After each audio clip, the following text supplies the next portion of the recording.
आता मुंबईत एक महत्त्वाची बातमी सोशल मीडियावर ठाकरे गटाच्या बदनामीचा प्रयत्न करण्यात आलेला आहे। अंधेरीमधील एका बारचा व्हिडिओ या संदर्भात व्हायरल होतोय।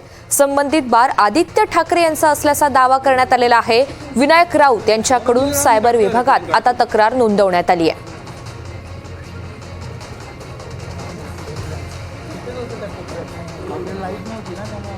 तर भाग्यश्री प्रधान आपल्याला या सगळ्या संदर्भात अधिकची माहिती देणार आहेत। भाग्यश्री, नेमका हा व्हिडिओ कोणी शेअर केलेला आहे, कुणाचं हे अकाउंट आहे आणि या सगळ्या संदर्भात आता पोलीस नेमकी काय कारवाई करतायत?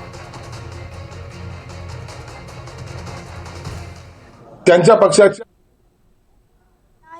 गुज्जेटी नावाचे एक व्यक्ती आहे, त्यांनी हा व्हिडिओ त्यांच्या सोशल मीडियावर एक्स अकाउंटवर पोस्ट केलेला आहे। उद्धव ठाकरे के बेटे के कैफ में अंधेरी मुंबई के बार में खुदाई में मिले रत्न अशा पद्धतीने त्याच्यावर मजकूर देखील लिहिण्यात आलेला आहे।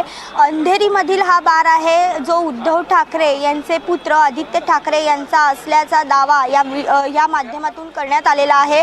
यावर विनायक राऊत यांनी तत्काळ कारवाई करावी असं जे पत्र आहे ते वरिष्ठ पोलीस निरीक्षक सायबर क्राईम यांना देण्यात आलेला आहे।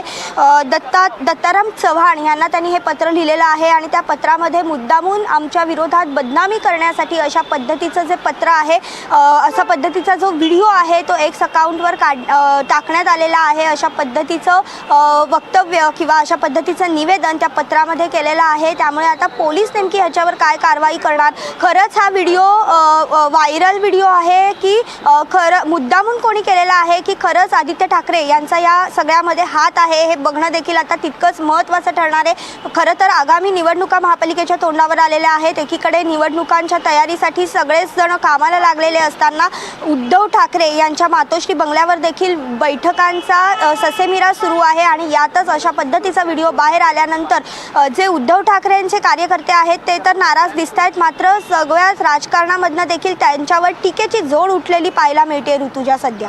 निश्चित भाग्यश्री, धन्यवाद सविस्तर माहितीसाठी।